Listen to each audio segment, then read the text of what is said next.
L'ancien conseiller spécial de Nicolas Sarkozy à l'Élysée est l'invité de Preuve par 3. Bonsoir. Bonsoir. Henri Guénaud, et merci d'être avec nous. Vous connaissez votre baptême du feu électoral dans les Yvelines? Vous n'aimez pas tellement l'expression? Non, enfin du feu, il n'y a pas le feu. Il n'y a pas le feu, et ce n'est pas une guerre, même non, si la politique, certains, ouais. dans votre camp, je pense à Jean-François Copé, se présentent en chef de guerre. C'était une image, mais la politique, c'est pas la guerre, ça ne doit pas l'être. Très bien. En tous les cas, vous êtes candidat dans une circonscription où apparemment vous ne devriez pas avoir trop de problèmes, même s'il y a de nombreux candidats autour de vous, et même 19 au total. 19 candidats. Oui. Vous et l'UMP, Nadège Puljac de l'agence France-Presse, notre partenaire, vous interrogera sur ce thème tout à l'heure. Vous et Nicolas Sarkozy, chronique achevée par l'échec du 6 mai, une injustice, ce fut votre premier mot, je me souviens, et Perrine Tarnaud a beaucoup de questions à vous poser à ce sujet. J'ai dit que j'avais un sentiment d'injustice. Voilà. Peut-être que vous l'avez vécu vraiment personnellement, vous nous direz pourquoi et comment. Vous et le nouveau pouvoir, eh bien c'est ce qui va nous occuper au cours du premier quart d'heure de cette émission, Henri Guénaud. Êtes-vous prêt à reconnaître que François Hollande, même s'il ne connaît pas d'état de grâce dans les sondages, a réussi son entrée dans le grand jeu diplomatique international aux États-Unis? Mais comment aurait-il pu en être autrement? Je dirais, quand un nouveau président arrive sur la scène internationale, un président français, il est accueilli gentiment, poliment et même cordialement. C'est tout à fait normal. J'aurais détesté. Mais ça n'a rien à voir. L'expérience, elle va se mesurer au résultat. Pour l'instant, on est dans l'accueil, on est dans les premiers pas. Voilà, c'est normal que le président français soit bien accueilli. J'aurais trouvé détestable qu'il ne le soit pas. Mais l'effet d'image est réussi, à côté d'Obama et d'autres responsables internationaux. Oui, c'est normal qu'il soit à côté d'Obama quand il va à un sommet du G8 ou à un sommet de l'OTAN. Oui, mais tout ça est quelque chose de tout à fait naturel. C'est pas la preuve qu'on a une bonne politique ni qu'on réussit, mais voilà, les choses se passent normalement comme elles doivent se passer. D'accord. Alors c'est très bien ainsi. Seulement une question d'image. Le journal allemand Bild voit le président français donc à l'offensive, voulant même prendre le commandement à Angela Merkel. Est-ce que c'est comme ça que vous le voyez, vous aussi, dans son offensive, notamment sur la croissance? Je ne sais pas quelles sont ses arrière-pensées, mais l'Europe ne peut pas se construire sur la volonté de l'un ou de l'autre de commander. Personne ne commande.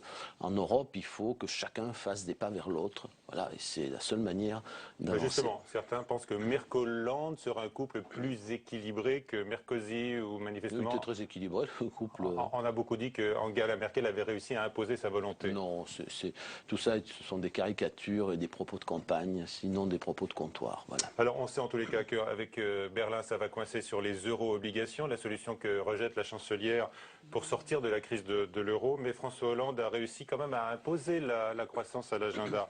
Et on constate aujourd'hui que beaucoup de responsables européens, finalement, sont satisfaits de voir le président français tenir un autre discours face à la chancelière. Mais vous rigolez, non? La France tient le discours de la croissance depuis toujours. Voilà, pendant toute la crise, la France a tenu le discours de la croissance. Ça est absurde, mais simplement, on va très vite constater que personne n'est d'accord sur la manière de faire de la croissance en Europe et de relancer l'activité. Voilà, mais heureusement qu'on est pour la croissance.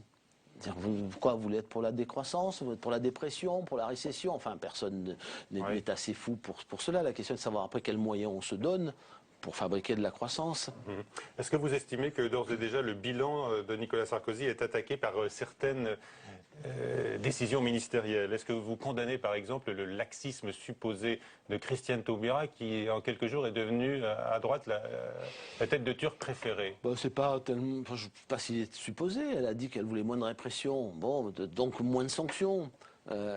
Moi, je suis totalement opposé à l'impunité. Voilà, je pense que quand il n'y a pas d'impunité, on ne peut pas combattre la délinquance, on ne peut pas combattre les voyous, et surtout, je ne vois pas comment nous pouvons éduquer nos enfants si on fait de l'impunité un grand principe de la République. C'est pas le principe qu'elle a affirmé, simplement, elle a dit qu'elle allait mettre un terme aux tribunaux correctionnels pour les mineurs. Eh bien, c'est une faute grave. Voilà, c'est une faute grave de ne pas vouloir réformer la justice des mineurs. Je pense que ça, c'est une erreur profonde. Voilà.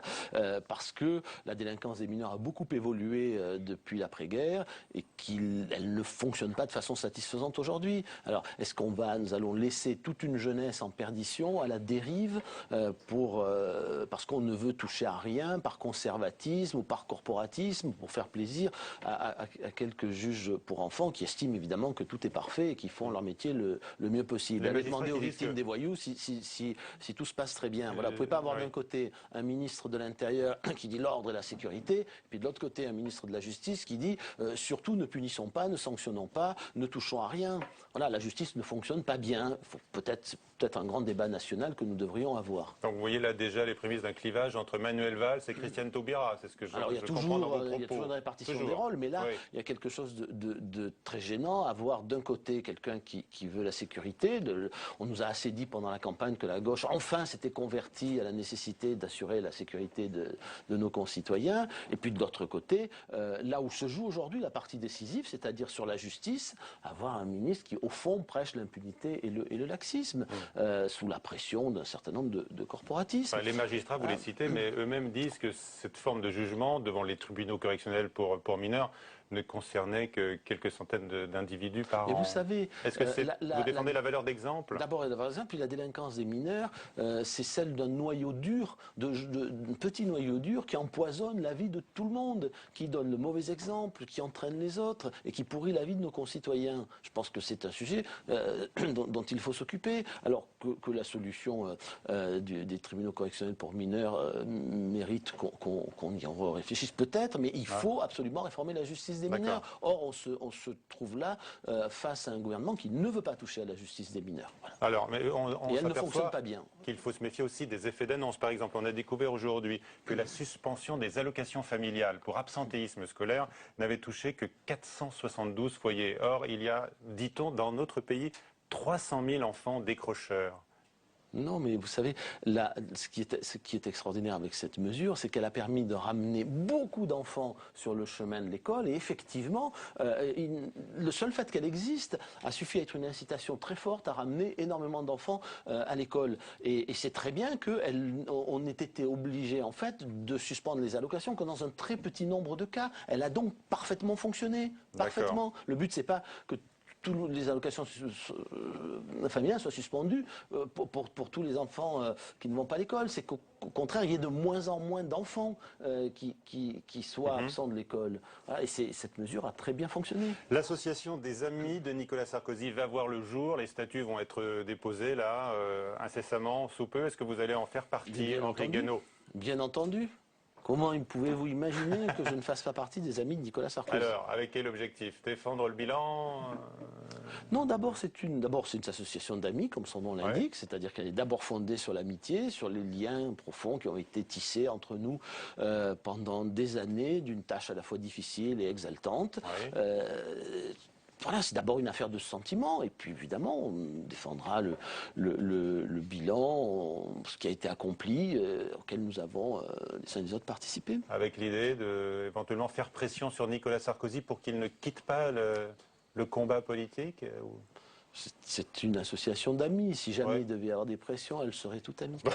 D'accord. La première mesure du gouvernement fut la baisse des salaires des ministres. On sait que celle du président et du Premier ministre va suivre. Est-ce que vous approuvez? Non. Non. Moins 30%? Non.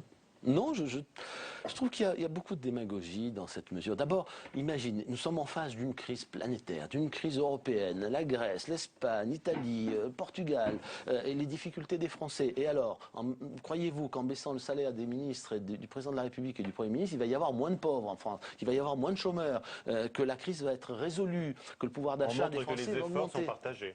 Mais si on décide de diminuer les salaires des fonctionnaires, je trouve normal qu'on diminue les salaires des ministres et du président de la République. Enfin, pour l'instant, on n'a pas diminué les salaires des fonctionnaires. On augmente les charges, on augmente les impôts, on demande des sacrifices à tout le monde. Les ministres paient aussi des impôts. Je trouve que désigner ainsi les ministres comme des gens qui rouleraient sur l'or, qui jouiraient de privilèges exorbitants, est quelque chose qui me gêne profondément, voilà, qui n'est pas conforme à ma vision de la République, parce que ce sera toujours trop, vous savez. C'est très facile d'agiter ce genre de sentiments dans la population.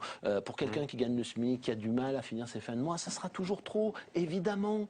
Évidemment. Et donc, on ne baissera jamais assez le salaire des ministres. Alors pourquoi 30%? J'ai dit en forme de boutade, ça en a irrité certains, mais pourquoi pas 50, 60? En fait, pourquoi pas la gratuité? Vous savez, allons au bout de la plaisanterie. Non, personne ne la réclame, hein. Personne Mais ne si, va mais jusque non, là. mais pourquoi? Mais vous ne savez pas jusqu'où on va. Ouais. Ce En sera tous les toujours cas. trop. Mais Ouais. moi, je propose qu'elle soit gratuite et puis que on ne confie ses fonctions qu'à des gens qui ont une fortune suffisante pour en assumer la charge. C'était comme cela que ça se passait sous l'Ancien Régime. Voilà. Non, je trouve que c'est très dangereux pour la démocratie de faire des grands responsables politiques les boucs émissaires de la crise. Voilà. Et c'est un peu ce qu'il y a derrière cette mesure. Et puis, vous savez, peut-être que ça annonce des sacrifices plus importants qui seront demandés aux autres aussi. Donc, les Français devraient se méfier de ce que cela présage pour la suite. Et puis vous savez, quand on n'est pas décidé à agir concrètement pour améliorer le sort des gens, eh bien, on se contente de satisfaction symbolique. Voilà, celle-là est sans doute la plus mauvaise qu'on pouvait imaginer. Je sais que ce que je dis n'est pas forcément populaire, mais c'est ma position morale et je la défends en conscience. Au nom de la morale. Et alors, je crois que vous avez pu rêver dans le passé, Henri Guénaud, d'une présidence d'une grande société publique. Et là, je n'ai rêvé de rien du tout. Il y a très longtemps, il y a une dizaine d'années, j'avais posé ma candidature effectivement à une présidence d'entreprise publique. C'était il y a très longtemps. Alors, aujourd'hui, l'éventail des salaires va être réduit dans ces entreprises où l'État est présent. On parle d'un éventail de 1 à 20. Là, vous le condamnez également au nom de la morale, parce que mais oui, certains parce que défendent la mesure au nom de la morale. Oui, mais vous savez, la morale, elle a bon dos dans tout ça. Là, c'est même plus un problème de morale, là, c'est un problème d'efficacité et de réalisme.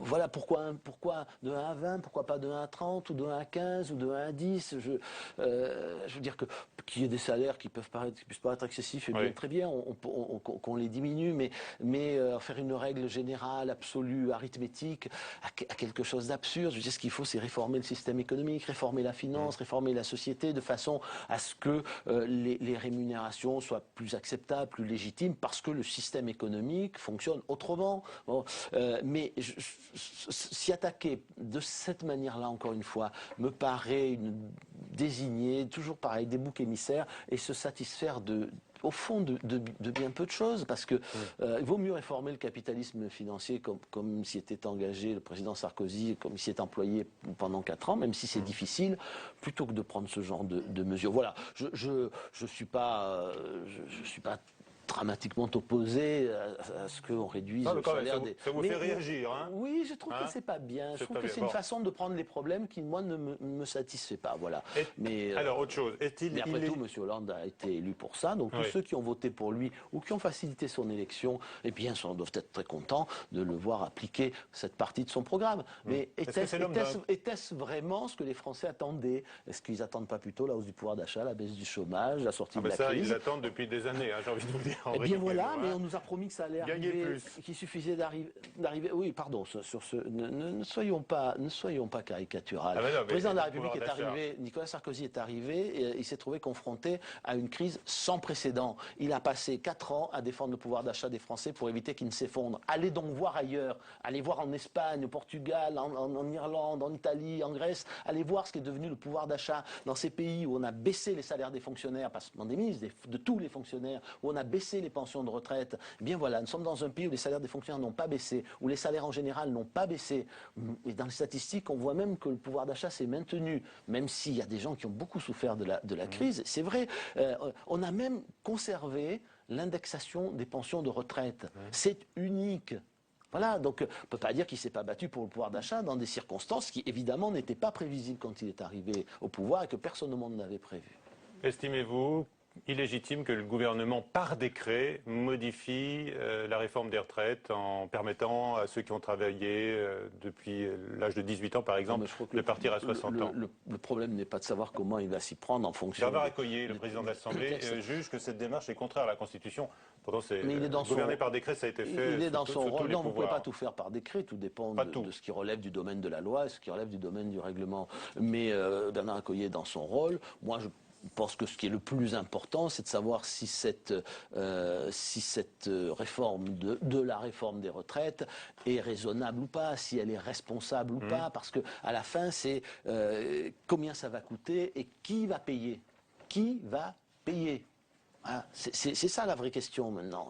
En partie tous les salariés, on le sait, puisque voilà, donc la cotisation va augmenter. Mais très bien, donc le pouvoir d'achat va baisser, donc les charges sur le travail vont augmenter, donc la compétitivité va diminuer, donc il y aura plus de chômage et moins de pouvoir d'achat. Eh bien, c'est de ça dont il faut discuter.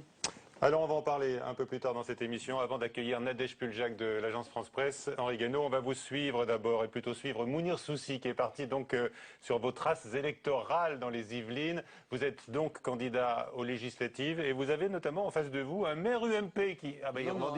un maire qui revendique l'investiture. Ah non, il ne revendique pas l'investiture. Ça n'est pas vrai, ça n'est pas possible. On va l'écouter. Il intervient dans le sujet de Mounir Soussi et ensuite Nadège. Loin des couloirs de l'Élysée, Henri Guénaud fait ses premiers pas dans sa nouvelle vie de candidat. Je suis jamais resté enfermé dans mon bureau, moi. Je suis sorti, je suis allé voir les gens. J'adore voir les gens. Je trouve que c'est... Voilà. Premier contact avec ses futurs électeurs, même s'il n'a pas encore tous les réflexes de l'élu en campagne, le courant passe dans cette circonscription ancrée à droite. Mais il ne faut pas vous laisser abattre. Hein, mais moi je ne me laisse pas abattre. Vous êtes quand même dans une circonscription pas mal. Surtout qu'apparemment il y a pas mal de dissidences PS qui se créent à droite à gauche. Oui, remarquez, il y a aussi des dissidences. Il y a des USIDR, voilà, moi j'en ai... j'ai mon lot là. Voilà, j'ai mon lot là. Donc, Car son arrivée dans les Yvelines ne fait pas que des heureux. Il faut absolument qu'on continue notre travail de terrain. Après le retrait du député sortant, ce maire en poste depuis 14 ans pensait que son tour était venu. Mais dans la foulée de la défaite de Nicolas Sarkozy, l'UMP a investi l'ancien conseiller du président de la République. Pour cet élu, hors de question de s'effacer, il affrontera son rival jusqu'au bout. Il dit, c'est un dissident. Quel mépris! Qui est le diviseur? Qui est le dissident? Est-ce que c'est celui qui est sur le terrain depuis des mois? Ou est-ce que c'est celui qui décide comme ça, juste après les élections présidentielles, parce qu'il a pris connaissance des bons résultats de la circonscription et qui se dit, et qui me dit, en gros, pardon, c'est ce que disent les gens, pousse-toi de là que je m'y mette. Pour Henri Guénaud, l'important dans cette élection, ce n'est pas l'ancrage, mais le message. C'est une campagne nationale, donc les thèmes se situeront dans le prolongement de la campagne présidentielle. Je ne vais pas adapter mes convictions, mes idées, mes valeurs en fonction du lieu où je me trouve. On a énormément de demandes de presse et des télés qui veulent te suivre. Les médias, un atout pour le candidat UMP face à ses 18 adversaires. Aujourd'hui, seul face aux électeurs, celui qui écrivait dans l'ombre passe enfin de l'autre côté du miroir. Voilà, vous vous reconnaissez en candidat en campagne, Henri Guénaud. Nadège Puljac est avec nous, de l'agence France Presse. Bonsoir Nadège, vos questions monsieur. À notre invité. Bien sûr, bonjour Monsieur Guénaud. Alors on va bien sûr parler des législatives, comme on l'a vu dans le sujet là. Mais avant d'aborder votre propre candidature, j'aimerais vous poser une question. L'UMP aux législatives, c'est 70% de candidats et 30% de candidates. Alors j'ai une question très simple et très directe. L'UMP, est-ce un parti misogyne ?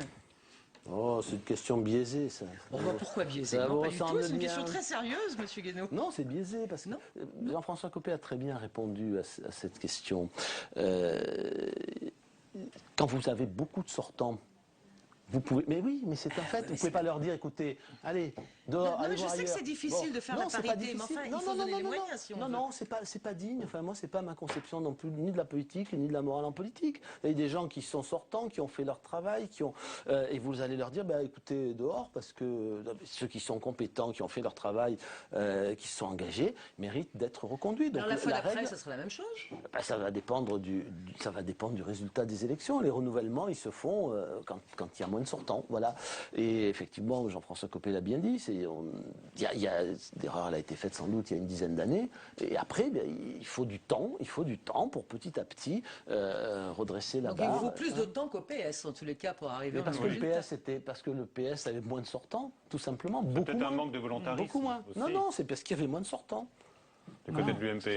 Mais c'est pas un problème de volontarisme, encore une fois, c'est un problème de principe. Le volontarisme, ça consiste quand même pas à remercier d'un coup de pied dans le derrière les gens qui ont travaillé pendant des années, qui ont été élus, qui sont sortants, qui ont parfaitement accompli leur mandat. On dit que la parité par la loi, ça doit pas être votre tasse de thé, Henri Guénaud. Mais moi, les quotas par la loi, c'est jamais ma tasse de thé. Oui. Mais la loi, elle est là, et qu'il y ait beaucoup de femmes en politique, je m'en réjouis. Et s'il pouvait même y avoir plus de femmes que d'hommes, j'en serais ravi. Voilà. Moi, j'adore être entouré de femmes. Voilà. Non, mais c'est écoutez. Nadège, c'est pour... non, mais je pense qu'elles apportent... Très bien. Non, je pense qu'elles apportent beaucoup de choses en politique, mais ça ne peut pas se faire par toi de là que je m'y mette. Je crois qu'on avait déjà entendu ce discours-là la fois d'avant. Mais bon, écoutez, on va parler de votre candidature. La fois d'avant, puisqu'il y avait beaucoup de... Oui, non, mais j'ai compris votre raisonnement. C'est quand même un petit peu étonnant. Mais bon, on va parler de votre candidature. Donc on a vu que vous étiez candidat dans la 3e circonscription des Yvelines. Alors j'ai bien vu, je vous ai écouté, j'ai vu le reportage, vous êtes très confiant, mais quand même, c'est une... Je suis pas très confiant, je vais à la rencontre des électeurs comme n'importe quel candidat, et c'est eux qui décident. Enfin, c'est une circonscription de toute façon de droite. Hein. Le 6 mai, il y en a près de 64% des électeurs ont accordé leur confiance au président Nicolas Sarkozy.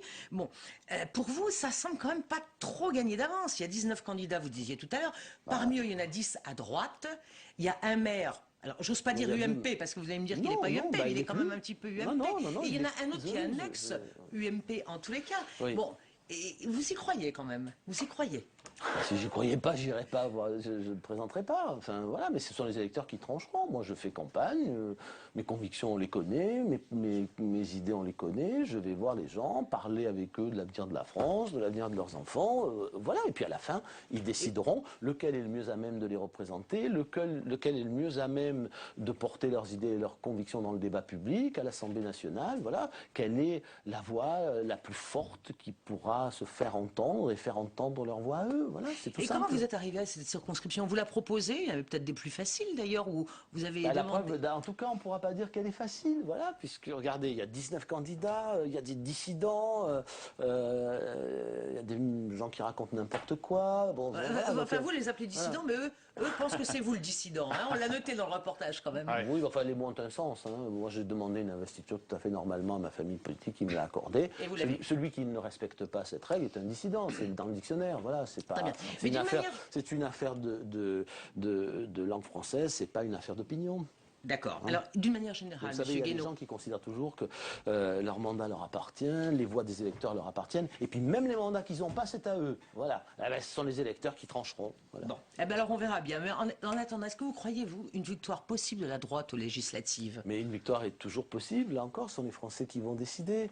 Les Français ont élu M. Hollande. Maintenant, ils vont décider s'ils veulent que M. Hollande applique son programme. Une cohabitation, c'est contraire à l'esprit de la 5e République. Mais ça n'est pas vrai.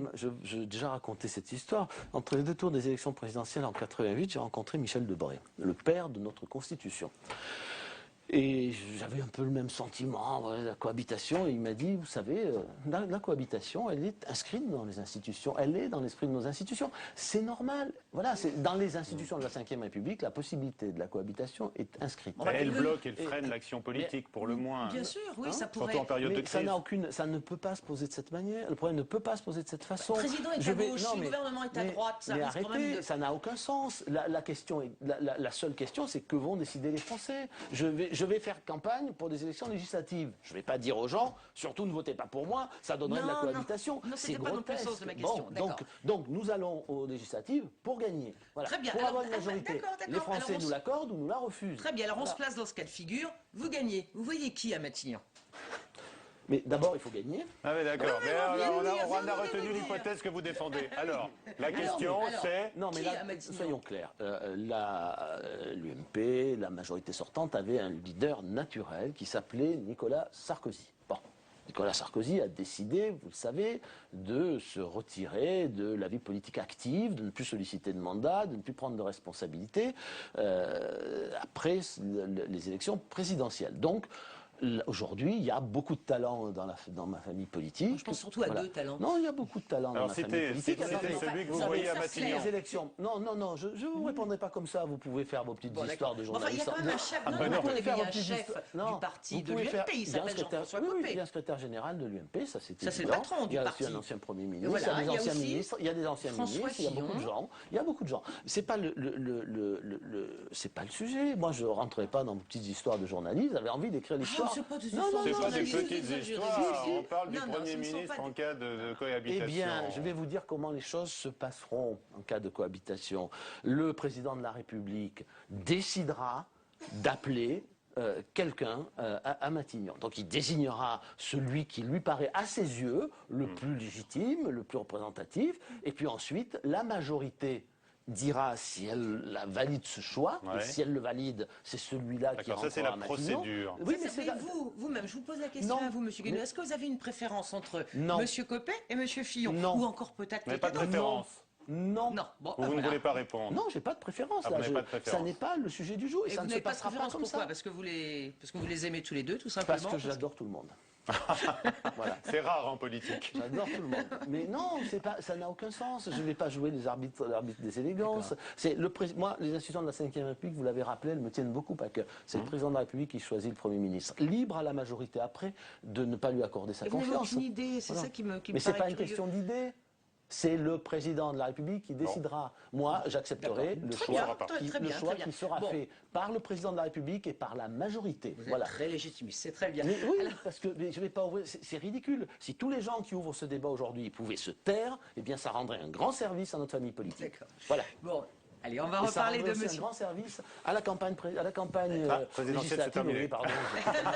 Elle n'est pas complètement sortie de votre tête, mais on va y revenir. On va y revenir. La démocratie, le temps viendra, rassurez-vous, de toutes les compétitions, de toutes les concurrences et du choix après des militants de l'UMP. Allez, on a parlé trop longtemps d'un sujet que vous ne voulez pas aborder. Pour choisir leur leader. D'accord. Alors moi, je voudrais revenir sur ce que vous disiez tout à l'heure. Je sais vous avez un petit peu abordé le sujet avec Michel, mais tout de même, monsieur Jean-François Copé a parlé quand même de chef de guerre. Il s'est dit, je suis le chef de guerre. Alors, vous avez dit tout à l'heure, c'est pas guerrier. Moi, je trouve que c'est un petit peu guerrier quand même comme expression. Et ça peut un petit peu lasser les Français. Non, les Français ont peut-être besoin un petit peu de se poser. Alors, on a eu quand même une campagne qui a été longue, un petit peu difficile, parfois rude. Rude, c'est le mot, justement. Alors, assez rude. Comme toujours les campagnes présidentielles. Alors, employer ce terme, cette expression, chef de guerre, c'est pas un petit peu trop guerrier? Ah oui. Ah oui. Oui, c'est vrai que les précédentes, je néanmoins, est-ce qu'il n'y a les ai suivies, elles étaient dures aussi. Vous le sentez peut-être dans les Yvelines quand vous faites du terrain, peut-être une forme de lassitude des Français qui ont envie de voir le gouvernement gouverner, le président présider. Ils le diront le 10 juin et le 17 juin. Voilà, ils diront ce qu'ils en pensent. Mais il y a une campagne législative, que voulez-vous que je vous dise, elle est là, c'est pas moi qui l'ai inventée, c'est la Constitution. Ouais. Bon, il faut désigner maintenant une majorité. Bon, il faut bien qu'il y ait une campagne. Bon, c'est pas par plaisir. Est-ce que vous pensez que le Front National peut mettre en danger l'UMP? Il va y avoir des triangulaires. Oui, bien sûr, il peut maintenir des candidats. Ça mettra en danger nos candidats, mais je pense que la réponse à ça, c'est pas de faire des alliances avec les uns ou avec les autres. Il n'y aura pas d'alliance avec le FN? Non. Non, il n'y en aura pas. Non. Il n'y en aura pas, mais c'est pas. L'UMP peut résister au Front National parce que au deuxième tour de la présidentielle, on a vu qu'il y avait 72% des électeurs de Marine Le Pen qui s'étaient reportés sur Nicolas Sarkozy. Alors, ça veut dire qu'il y a forcément des passerelles entre les deux. Idéologiques en tous les cas. Des passerelles idéologiques, bien sûr. Heureusement que les électeurs des uns et des autres ne sont pas captifs. Voilà, sinon, la démocratie, elle ne pourrait pas fonctionner. Les votes n'appartiennent à aucun parti. Vous ne voyez pas en germe quand même la recomposition de la droite que vous contestez, effectivement? Vous mettez en garde certains de vos amis peut-être, mais... Je pense que le problème, je passe le mot de la droite, mais de ma famille politique, c'est pas de la majorité sortante qui sera peut-être la majorité de demain ou qui sera l'opposition. Son problème, c'est de se reconstruire, donc idéologiquement, de reconstruire ses idées, ses convictions. Est-ce qu'il y a une recomposition de la droite, on peut dire, sur certains sujets comme l'identité nationale, par exemple, ou la question des frontières? Monsieur Sarkozy a beaucoup parlé de la question des frontières pendant alors. Les frontières, c'est pas. C'est marrant quand le philosophe de gauche, Régis Debray, fait un livre sur les frontières, tout le monde dit ah c'est très bien. Il a critiqué la récupération de sa thématique par le chef de l'État. Oui, mais il y avait un peu de snobisme et de. Voilà. Il l'a dit. Mais je sais, j'ai fait un débat avec lui depuis plus d'une heure sur ce sujet. Donc voilà, moi sur le sujet des frontières, j'ai pas l'ombre d'une divergence avec Régis Debray. Et ce qui a été défendu par Nicolas Sarkozy sur les frontières, notamment dans son discours de Toulouse, était très conforme à ce que disait aussi Régis Debray, à ce qu'il défendait. Après, ce sont des procès d'intention. Mais l'enjeu de cette famille politique, de cette majorité ou opposition de demain, c'est d'être la plus forte possible, la mieux armée intellectuellement, moralement. Et quand elle est forte, le Front National est faible. Mais elle n'a pas. Vous ne trouverez pas d'issue dans la recomposition des alliances, des accords, des combinaisons, mais uniquement dans la force morale, intellectuelle et politique de cette famille. Voilà, c'est ça la priorité. Dernière question peut-être, Nadège. Oui, j'ai encore une petite question. Alors certains candidats UMP ne veulent pas de l'étiquette UMP sur leurs affiches électorales. Alors vous, Monsieur Guénot, est-ce que vous allez mettre l'étiquette UMP? Oui. Mais bien sûr, je vais mettre l'étiquette UMP. Moi, alors comment ça se fait qu'il y en a je suis pas un grand maniaque des partis, mais moi j'assume ma famille politique, j'assume mon étiquette. Voilà, je ne vois pas pourquoi je l'assumerai pas. Alors on peut pas dire la droite, alors faut l'appeler comment là, pour conclure? Non, mais moi j'ai jamais aimé. Non, mais d'accord, mais alors. Voilà, moi alors appelez-le comme vous voudrez. Mais Non, mais l'UMP ça existe. Mais si vous voulez, c'est votre problème. Moi, c'est pas, ce sont des étiquettes que. Mais c'est pas que ça me gêne. Moi, je me suis toujours reconnu comme étant gaulliste. Voilà. Le gaullisme, c'est pas la droite, c'est pas la gauche, c'est tous les Français. Le gaullisme, c'est la volonté de dépasser ces clivages. Moi, je suis très fier d'avoir servi à côté d'un président de la République qui, pendant 5 ans, chaque fois qu'il a pris une décision, ne s'est jamais demandé si elle était de droite ou de gauche, mais seulement si elle servait l'intérêt général de la France. Voilà. Et c'est ça ma conception de la politique. Alors, mettez toutes les étiquettes que vous voudrez. Je vais finir par une phrase que j'aime beaucoup de mon vieil ami Charles Pasqua. Il disait. Je la fais très souvent, mais c'est bien ça. On la connaît pas. Bon, je vous disais, de la faire avec l'accent. On la découvre, allez-y. Si la justice sociale, c'est de gauche, eh bien, je suis de gauche. Si l'ordre, l'autorité, la sécurité, c'est de droite, eh bien, je suis de droite. Eh bien, ça reflète exactement ma pensée politique. Très bien, on vous demandera. Très bien, Monsieur Pasqua. Peut-être une imitation de Je suis provençal, il y a un petit point d'accent qui me reste. On vous demandera peut-être une imitation de Nicolas Sarkozy dans la dernière partie de l'émission qui arrive. Merci Nadège, avec Perrine Tarnaud, donc de Public Sénat qui arrive. On revient sur donc l'injustice que vous avez dénoncée, je le disais, après l'échec de Nicolas. Vous allez en parler dans un instant. Que vous avez exprimé le 6 mai au soir. Peut-être avez-vous exprimé en fait ce soir-là un sentiment que vous éprouviez personnellement, Henri Guénaud, plusieurs semaines avant même la défaite. Tam Tranui. Henri Guénaud, ému aux larmes. Le 15 mai, jour de la passation de pouvoir entre Nicolas Sarkozy et François Hollande, l'ex-conseiller spécial du président laisse échapper sa tristesse et sa déception. Sonné par la défaite, il se désespère aussi d'avoir vu son champion incompris tout au long du quinquennat. Forcément, mon état d'esprit est un peu de tristesse. Et puis un sentiment peut-être d'injustice, parce qu'il a accompli quelque chose d'extraordinaire pendant ces 4 années face à la crise. Et je ne suis pas sûr que tous les Français en aient eu pleinement conscience, mais voilà, c'est la démocratie. La démocratie qui a fait échouer Nicolas Sarkozy, de peu. L'écart s'est resserré en droitisant la campagne, en parlant immigration et en tentant de séduire l'électorat du Front National. Mais le moteur de la campagne a aussi été sa limite. Ce discours lui a permis de faire un score honorable au premier tour, même s'il n'a pas rempli son objectif qui était d'arriver devant François Hollande. Mais c'est aussi ce discours qui l'a empêché de rassembler au second tour, puisqu'il y a un certain nombre de Français qui se sont montrés allergiques à cette stigmatisation des immigrés notamment. Toujours est-il que la stratégie Patrick Buisson lors de la campagne l'a emporté sur la ligne Henri Guénaud et ça n'a pas dû beaucoup plaire au petit Malraux de Nicolas Sarkozy. La guerre a été sourde et discrète entre les conseillers. Évidemment, à aucun moment, Henri Guénaud ne souhaitait contester la ligne du président candidat. Et encore aujourd'hui, je pense qu'on aura du mal à la lui faire contester, cette ligne. En revanche, on peut parier qu'il n'était pas très à l'aise avec le discours anti-immigration que Nicolas Sarkozy a pu tenir, notamment à Nantes, lorsqu'il a parlé des vagues déferlantes de l'immigration. C'est un discours qui a choqué. Bref, lorsqu'Henri Guénaud parle de l'injustice faite à son candidat, il parle peut-être à mots couverts de l'injustice qui lui a été faite, mais un conseiller n'a pas toute sa liberté de parole, un député déjà un peu plus. Voilà, c'est ce qu'on verra peut-être dans quelques semaines. Donc Henri Guénaud, Perrine Tarnaud nous a rejoint avec. Encore, ça dépend encore une fois des électeurs. Perrine nous a rejoint avec également les contributions des téléspectateurs qui peuvent intervenir durant cette émission par le biais de l'application TV Check de notre partenaire Orange. Perrine. Oui, bonsoir Henri Guénaud. Bonsoir. Est-ce qu'aujourd'hui, vous êtes prêt à faire un peu l'analyse de l'échec de cette élection présidentielle? Je peux pas faire toutes les analyses qu'on veut, mais je ne suis pas prêt à prendre mes distances vis-à-vis de ce qu'a accompli Nicolas Sarkozy, ni pendant 5 ans, ni ce qu'il a défendu pendant la campagne présidentielle. Honnêtement, je trouve que ces pseudo-analyses rétrospectives aujourd'hui ont quelque chose qui n'est pas digne. Voilà. Voilà. Donc moi, pas digne pourquoi? Parce que c'est trop tôt. Mais c'est tout simple. Pour ce qui me concerne en tout cas, d'abord on n'a pas assez de recul. D'abord, ce ne sont pas toujours ceux qui sont le plus démenés qui aujourd'hui font les critiques les plus virulentes. Et puis pour ce qui me concerne, j'ai fait cette campagne. Je l'ai faite jusqu'au bout, je l'ai faite de toutes mes forces, avec toute mon énergie. Je l'ai faite pour gagner et donc j'en assume tout. Voilà. Et si ça n'avait pas été le cas, je serais parti. Voilà, c'est. Je ne suis pas parti. À 100%, on a l'impression, cette campagne. Rien ne ressemble à 100% à part soi-même, et encore, c'est parfois difficile.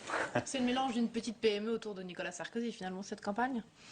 Oui, mais c'est une campagne dans laquelle Nicolas Sarkozy on a quand même le sentiment d'une certaine improvisation à plusieurs moments. Le fait que le chef de l'État candidat rebondissait sur certains événements. Ça c'est normal, dans une campagne il y a une histoire, il y a des événements. Je ne crois pas que la campagne de M. Hollande ait été très bonne, très intéressante non plus. Je pense que Nicolas Sarkozy a fait une vraie campagne. Je pense qu'au-delà du ton parfois qui est celui des meetings, il a soulevé des sujets qui sont des sujets essentiels et le débat politique ne pourra plus être après cette campagne ce qu'il a été avant. Je pense à l'Europe, je pense aux frontières, qui est un sujet absolument majeur dans la mondialisation aujourd'hui. Voilà, il y a beaucoup à la nation, à l'État, à la République, au débat sur les corps intermédiaires. Alors après, il y a l'exagération des campagnes, mais beaucoup de choses importantes ont été dites. Après, chacun a son style, chacun a sa façon de s'exprimer, mais moi, j'assume totalement ce qu'il a fait. Je serais indigne d'avoir fait cette campagne, de l'avoir soutenue jusqu'au bout et de vous dire maintenant, maintenant qu'on a perdu... Peut-être que vous écrirez un jour sur cette campagne ou sur cette expérience? Je ne sais pas, mais en tout cas pas pour dire que je prends mes distances. Enfin, ça aurait l'air de quoi?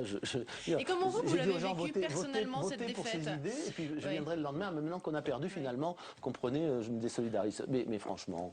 On vous voyait dans le reportage qui a précédé un peu sonné le soir de la défaite. Comment vous l'avez vécu personnellement cette défaite ce soir-là et dans les jours qui ont suivi? Je l'ai dit, je l'ai vécu avec évidemment une profonde tristesse parce que je trouvais que c'était un moment triste, avec un sentiment d'injustice. Ce qui ne veut pas dire que les Français ont été injustes, mais moi je l'ai ressenti comme une forme d'injustice, parce que je pense que les Français ont été injustes alors. Non, mais eux ont été justes dans leur tête, ils ont fait ce qu'ils avaient envie de faire, mais moi j'ai ressenti le résultat final comme une forme d'injustice, parce que Nicolas Sarkozy avait fait énormément pour la France et pour les Français pendant 5 ans, notamment, je me rappelle, pendant les crises terribles qui se sont abattues sur notre pays, sur l'Europe et sur le monde, que sans doute ça a été sous-estimé par beaucoup de nos concitoyens, peut-être aussi un peu par les journalistes. Donc je trouve qu'on ne lui a pas rendu justice, mais vous savez, quand la guerre s'achève, il y a des élections en Grande-Bretagne, et Churchill se présente à la tête du Parti conservateur, il est battu. Il est battu. Alors il n'est pas battu par un génie, il est battu par M. Clément Attlee, chef du Parti travailliste. Il aura d'ailleurs cette formule cruelle, une voiture vide s'arrête devant le 10 Downing Street, M. Attlee en descend. Churchill avait gagné la guerre. C'est l'injustice ou la cruauté quel parallèle flatteur pour l'homme que vous avez servi pendant plus de 5 ans, Henri Guénaud. Je n'ai pas dit que c'était Churchill, mais je dis qu'il y a une... vous avez fait le parallèle tout de même. Oui, mais les parallèles, vous savez quoi? Les parallèles ne sont jeunes jamais. C'est le principe des parallèles. Voilà. C'était juste pour rappeler une vérité éternelle en politique et en démocratie. Je voulais vous faire réagir à une interview d'Alain Minc, qui était un des visiteurs du soir de Nicolas Sarkozy. Beaucoup de réactions sur Tibitschek d'ailleurs sur cette interview. On va y revenir tout à l'heure. Alain Minc disait dans une interview au Monde ce week-end, l'Élysée c'est finalement une toute petite PME qui court après le temps. Est-ce que c'est un système qui fabrique de l'isolement? De l'isolement, non, mais que ça soit une petite PME, oui, c'est-à-dire que c'est pas une énorme bureaucratie. C'est à force de courir après le temps, après les c'est événements, vrai qu'on court après le temps, oui, parce que de la réalité. non, on ne se coupe pas de la réalité. Moi, je ne crois pas du tout à cette idée de l'isolement. Moi, je me suis jamais senti isolé. J'ai vu beaucoup de gens, je suis allé en voir, je ne suis pas resté dans mon bureau. Président de la République aussi. Alors, le président, c'est autre chose. Quand on est au pouvoir, on est tout seul. À la fin, c'est tout seul devant la décision. Les gens ne s'adressent pas à vous de la même manière. Voilà, c'est très compliqué. C'est un préfet qui a raconté ça un jour, il y a très longtemps. Il devait accueillir le général de Gaulle et il avait réuni tous les notables de son département. Il y avait beaucoup de paysans et les paysans étaient très en colère. Il y avait une crise agricole et les responsables de l'école étaient venus le voir en lui disant vous allez voir, on va lui dire au général nous ce qu'on en pense. Très en colère et le préfet était terrorisé à l'idée de cette confrontation à venir et il est allé accueillir le général, blême. Il a dit au général vous savez ça va très mal se passer, ils sont très remontés. Et il est arrivé dans la salle, le général, et puis tous les gens qui étaient très en colère ont approché du général, mon général, mais respect mon général. Et voilà, c'est grave, ça veut dire qu'il n'y a plus finalement de liberté de parole face au président de la République. Mais c'est l'aspect institutionnel l'emporte évidemment, mais c'est normal, il y a un minimum de respect. Quand il n'y en a plus, il n'y a plus de République non plus. Mais c'est vrai que c'est difficile de garder un contact avec la réalité. Je parle du président, mais ses conseillers, ses collaborateurs, ils sont pas présidents de la République, ils sont sortis, ils ont rencontré des gens. Enfin, voilà, moi j'ai pas l'impression d'avoir vécu dans une tour d'ivoire pendant 5 ans, ni d'être passé à côté des difficultés des Français. Il y a Paul sur l'application TV Check de Orange qui vous demande quel est votre meilleur souvenir du quinquennat. Oh, il y en a eu beaucoup. Je dirais peut-être la passation de pouvoir, l'intronisation en 2007, voilà, parce que c'était le couronnement de beaucoup d'efforts, de beaucoup de travail. Mais oui, je préfère les commencements. Je préfère les commencements aux fins. C'est comme dans les romans. C'est toujours ce qu'il y a de plus génial, les commencements, et ce qu'il y a de plus beau. Est-ce que vous diriez, comme Jean-François Copé, que François Hollande est l'homme d'un clan? En tout cas, il est l'homme d'un camp. Hein, les hommes d'un camp, il a fait toute sa campagne en disant je vais faire gagner la gauche, il faut que la gauche gagne. Voilà, moi c'est pour revenir à la conversation de tout à l'heure, moi c'est une sémantique une thématique que je ne comprends pas. Je ne veux pas faire gagner la droite contre la gauche, faire gagner la France, voilà, et parler à tous les Français. C'est parce qu'on va assister dans ces prochains jours à toute une série de nominations et de remplacements, notamment les chefs des renseignements, de la police. Est-ce que là c'est une chasse aux sorcières ou est-ce que c'est finalement une logique normale quand un chef de l'État remplace un autre? Dans la République, c'est pas la chasse aux sorcières et c'est pas le spoil system à l'américaine. C'est-à-dire qu'il y a une continuité de l'État, des services publics, de l'administration et on fait les choses normalement, tout doucement, en choisissant si possible les plus compétents. Moi, j'observe. Donc c'est normal que François Hollande choisisse les plus compétents pour le servir lui, finalement. Non, mais personne ne le sert lui, pardon. On sert la France. Oui, mais si on sort de cette logique, on tombe dans quelque chose d'absolument détestable. Personne ne sert M. Hollande, on servait M. Sarkozy, on servait la France. La République, mais oui, mais c'est très important. Ouais. C'est vraiment je trouve que c'est quelque chose auquel il faut absolument s'attacher beaucoup. Et Nicolas Sarkozy, vous le remarquerez, avec tous les défauts qu'il a pu avoir et que vous lui avez volontiers reconnu, il n'a jamais fait ça. C'est-à-dire qu'il a nommé des gens venus de toutes origines politiques, de toutes sensibilités. Le patron de la SNCF, c'est l'ancien directeur de Madame Aubry, le patron de la ça, il l'a dit lui-même de la communauté des marchés financiers, c'est Monsieur Jouillet, le patron de la Cour des comptes, c'est un ancien député socialiste. Je n'ai jamais vu un gouvernement socialiste faire cela. J'espère qu'on va le voir. Moi, je m'en réjouirai. Par exemple, l'ancien secrétaire général de l'Élysée, Xavier Muscat, est-ce qu'il va aller à la Caisse des dépôts? Eh bien, ça dépend du président de la République, voilà. Mais je ne trouverais pas ça illégitime, même plutôt. On a fait un scandale quand il a été question de le nommer. Mais M. Muscat est un grand serviteur de l'État. Il a fait toute sa carrière dans l'État. Contrairement à beaucoup de ses collègues, il n'est pas allé gagner des fortunes dans la banque d'affaires. Il a été directeur du Trésor. Il a été secrétaire général, puis secrétaire général de l'Élysée. Il a toutes les compétences requises. Il a le profil parfaitement adapté à cette fonction. Au président de la République d'en décider, mais franchement, ça serait un acte d'une grande élégance et très républicain. Voilà ce que j'en pense. Alors, apparemment, on n'en prend pas le chemin d'après les dernières informations, mais on verra ça. En tous les cas, le directeur de cabinet de François Fillon à Matignon, M. Faugère, lui a été nommé président de CNP Assurance, donc il y a des nominations que vous pouvez saluer d'ores et déjà. Mais oui, je salue cette décision. Voilà, M. Faugère est quelqu'un de très grande qualité qui méritait de trouver une responsabilité à sa sa mesure. Voilà. Merci beaucoup, Henri Guénaud, merci. Perrine, prochain preuve par toi, ce sera jeudi. En effet, il y a une émission supplémentaire dans le cadre de la campagne des législatives. Et notre invité sera Jean-Vincent Placé, le président du groupe écologique au Sénat. À très vite.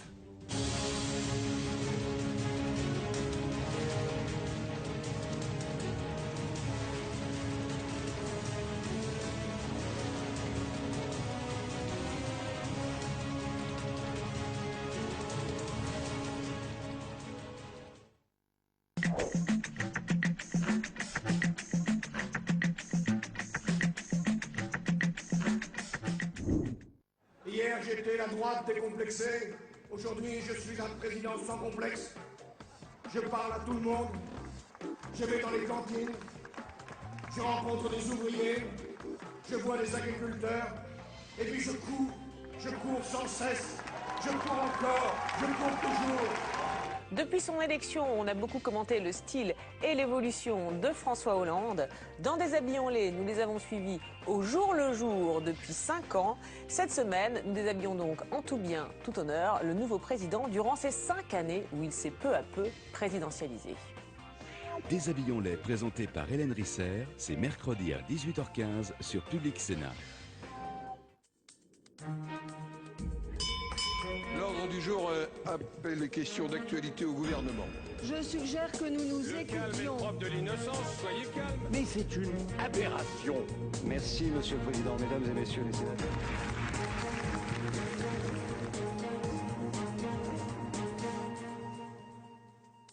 Mon nom est Jacques Ralit.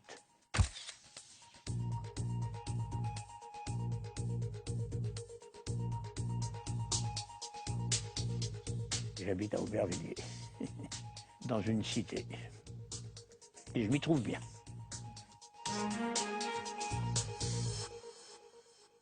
Je me souviens, quand je suis arrivé, j'avais 3 choses dans ma musette et que je n'ai pas abandonnées pour nourrir mes interventions ou les combats auxquels j'ai participé avec mes collègues.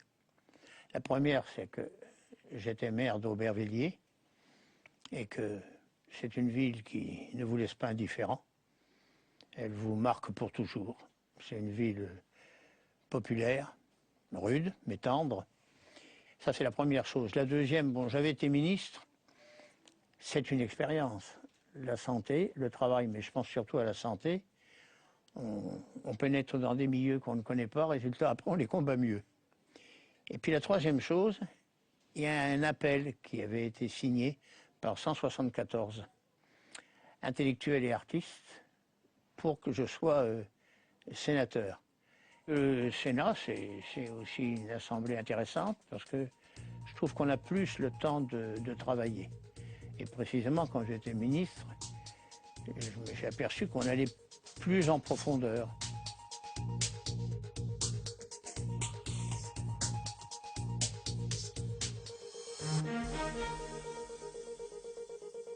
Oui, la greffe parle, dans la rue devenue nouvel espace public.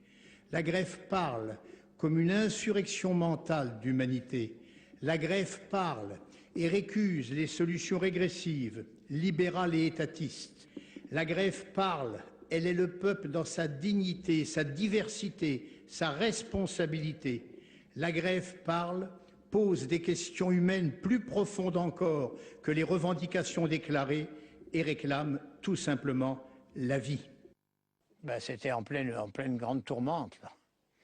Et quand je vois ce que je disais, il y a une ouvrière qui l'a vraiment condensé quand elle a dit, au gré d'une interview d'un journaliste, tant que l'argent dominera le monde, hein, et nous en manquerons. Et je crois que c'est ça la grande question. Elle existait ce jour-là, elle continue d'exister et dans une ampleur bien plus grande actuellement. Mais malheureusement, et j'espère provisoirement, c'est l'argent qui dirige, l'argent caché et l'argent visible, et ils n'ont aucune commisération, aucune. Ben, l'enjeu, c'était que M. Juppé veuille bien rentrer son projet destructeur, quoi. Et on a gagné. Enfin, quand je dis on, parce que je me mets dans ceux qui se battaient, mais ils ont gagné. Ce qui fait que c'est toujours possible. C'est complexe, mais c'est toujours possible.